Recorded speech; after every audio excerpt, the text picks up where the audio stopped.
when I think back to, us getting out of bad situations Mm-hmm. and old relationships, sometimes you feel trapped in a Mm-hmm. relationship. You feel like I'm going around in a wheel. What is that, like a rat race or Mm-hmm. something? I can't get You off stuck. this wheel. Mm-hmm. I feel stuck. I feel like I'm in a swamp. I feel like the worst is coming out of me, and I know this is not a good relationship. So how do you get to a place in your life where you told me one time, you said, you know, there was a certain prayer that I prayed Mm-hmm. to get out of this relationship. Mm-hmm. What was that? Well, um, one of the prayers that I prayed in this certain relationship, the relationship was just toxic. But I really cared for the young lady, and but the relationship wasn't going anywhere.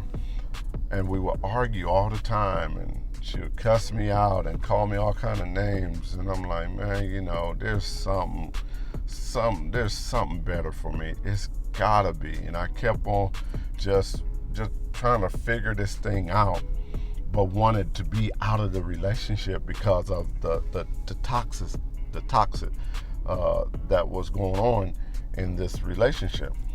And so there was a prayer that I had heard someone say, that when you are in a bad situation or you're facing certain circumstances and you need to get out of it, this was the prayer that I prayed.